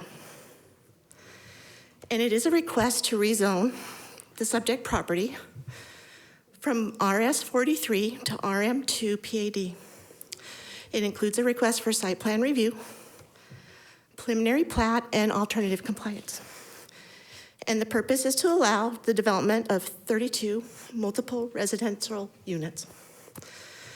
The project is located between 82nd Street and 83rd Street on the north side of University Drive. Further to the west is Sossaman, further to the east is the 202 freeway. The general plan designation for this area is neighborhood.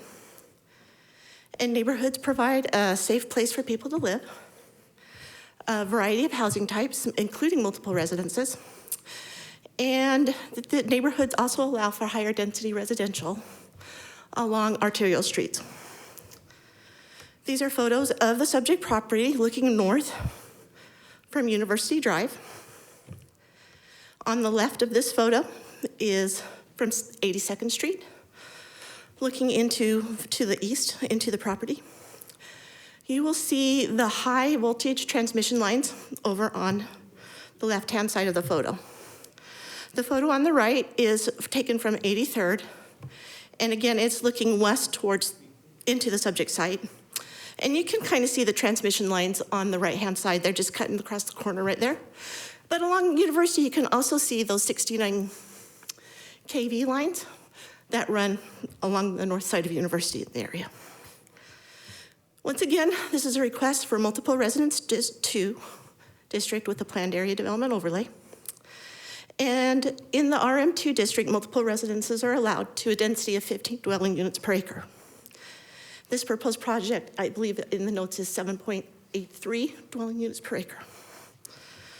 The site plan shows 8 buildings on 8 lots. Each building has 4 units, so there's a total of 32 units. They're 3-bedroom units.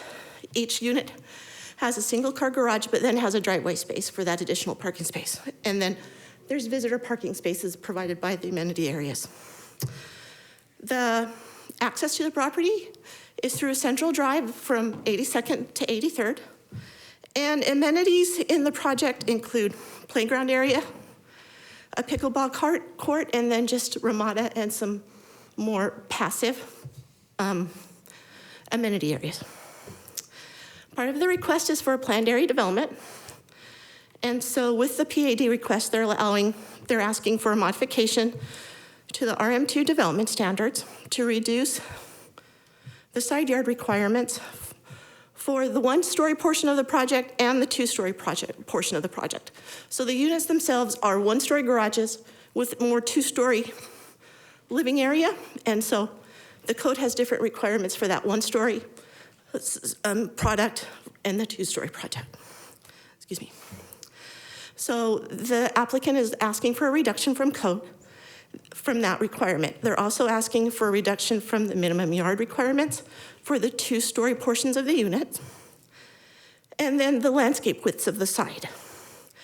And the primary justification for the reduction in these code, or the primary justification for these code modifications is because of the configuration of the lots. If this were all one lot, the setbacks and the building separations would meet code. But because there are 8 individual lots, and they've provided that track along the north and that track along the south, they need the modifications to the code to meet those minimum setback and side yard requirements.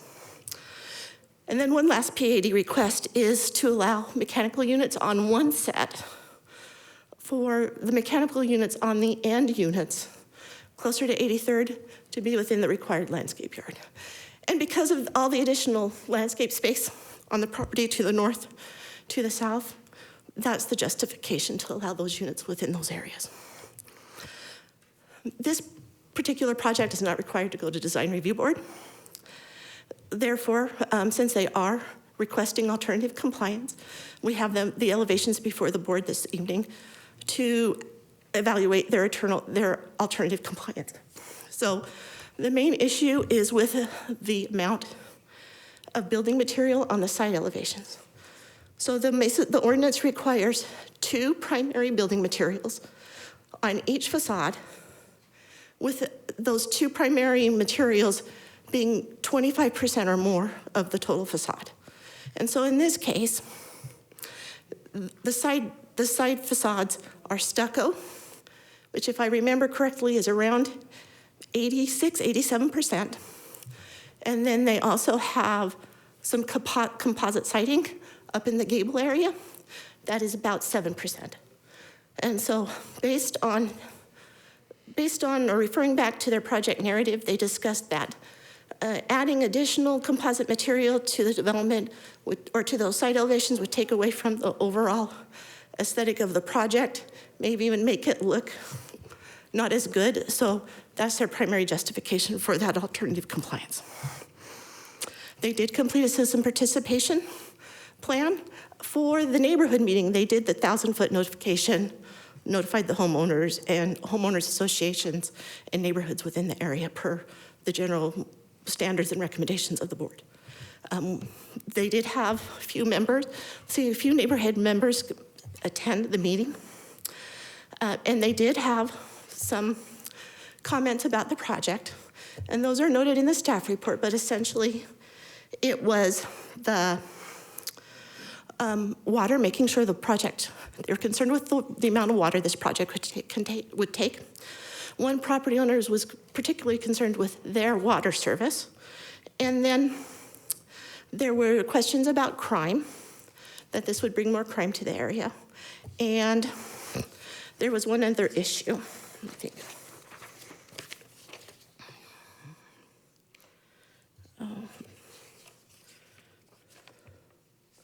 Oh, the buffers. How was this project buffered from the properties to the north? So as far as water, this project was reviewed by engineering. There's no concern with water at this location. As far as the property, the location of the neighbor's meter to the north, engineering evaluated that and does not have any concerns. Now, they may have to tweak something during plan review, but that's the water service to that neighbor to the north, they will get their water. Buffers, once again, to the north and to the south of the units themselves is a 49-foot track that provides a buffer to the property to the north, and then also along University. And then as far as crime prevention, reviewing this project, they didn't identify any issues as far as, increasing crime in this area. Let's see. Secondary to the citizen participation, they made the public notice. The public notice actually went out to the residents within 500 feet, neighborhoods, neighborhood associations, and HOAs. So in summary, staff evaluated this project and it meets the 2040 Mesa General Plan criteria. It meets the criteria for Chapter 2 for a PAD overlay. And it meets the review criteria for site plan review outlined in section 1169.5 of the MZO. And it meets the alternative compliance requirements outlined in section 1156 of the MZO. And staff is recommending approval with conditions. I'll be happy to answer any questions you may have. Board members, any questions for Charlotte? Okay, would the applicant like to come forward, make a few comments?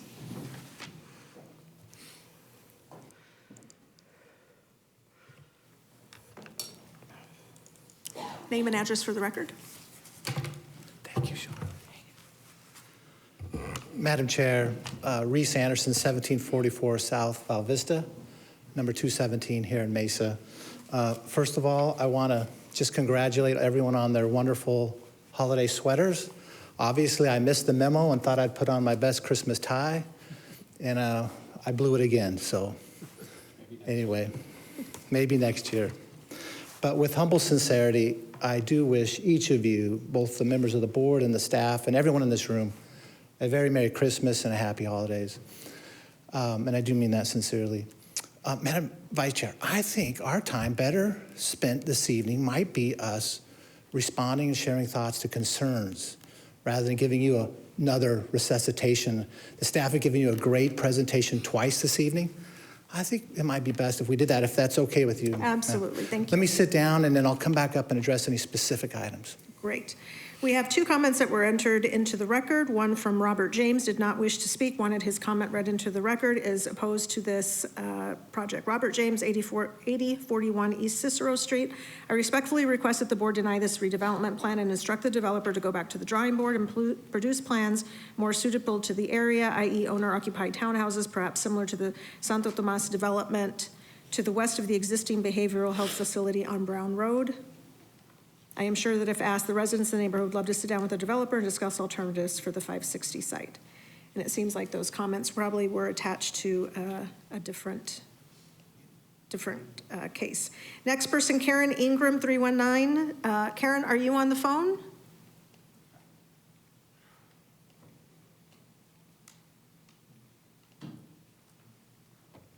Karen Ingram, are you on the phone?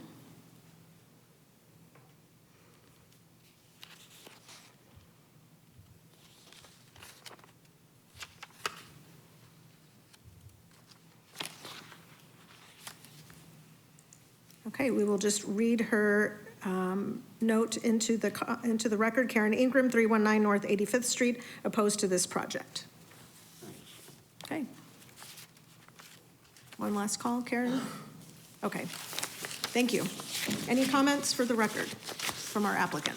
Madam Vice Chair, I think just to clarify for the record, the first comment you read was attached to the wrong case, if that's what I thought I heard you say. That sure sounds like it. Yeah. I mean, yes, it's. Thank you. Yep. On the second one, I'd be happy to address any specific issues you might, but I mean, this is consistent with the general plan, located on arterial, a fair amount of density, separated by a significant landscaping tract, more than what's required under the code, and when you add that to the buffer of the WAPA power line, I'm happy to show you an exhibit we created, but honestly, between Karen Ingram's property, that building, to our building, is approximately 240 plus feet of separation. So it's a significant buffer to the north. And if you'd like me to, I'll be happy to show that to you. But with that, we would urge your support on this item as well as companion preliminary plat. And then again, just remind you that those PAD requests really are technical in nature. When you measure to the outside boundaries of this property, we satisfy all of the code requirements for the RM2 district. Madam Vice Chair, you've been here a long time. I'll let me sit down and answer any questions that you may have. Board members, any question for the applicant? Okay, we will go ahead and close the public hearing. Thank you for your time this evening. I'll entertain any comments or a motion. You two gentlemen look like you're having a stare-off.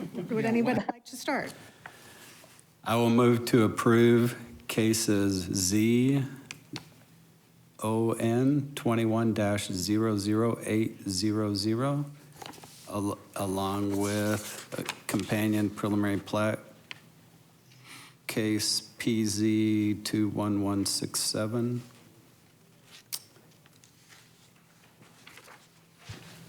Second? And I would second that. Chair, board members, we need to add approval with conditions. Modify the motion to be approval with conditions. That's correct, thanks. We have a motion. And I second that. Thank you, Shelley. Motion second by Shelley. If we could go ahead and cast our votes. Shelley, your vote? Aye. And the case passes with 4 ayes, 3 members absent. That concludes all the items on the agenda for this evening. Our esteemed planning director, who is moving on to bigger and better things, any final words for the record?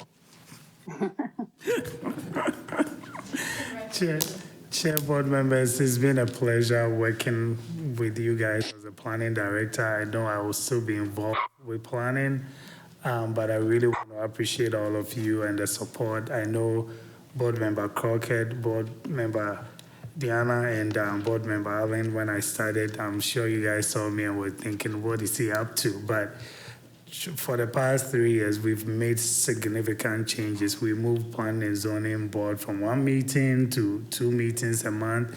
You did approve the design guidelines. There's been so many text changes that you've done. So I'm really appreciative of all the work you've done. And I'm looking forward to working with you. I know we also have a great staff, and we're looking forward for the next planning director to continue from where basically I left off. But I will still be involved, so I will still be interacting with you occasionally as well. But thank you very much. Thank you for your leadership and service during the course of the last 3 years, and staff for yeoman's work with the lengthy agenda this evening. Board Member Crockett, any words? Yeah, it just, if I could, I'd echo your comments. And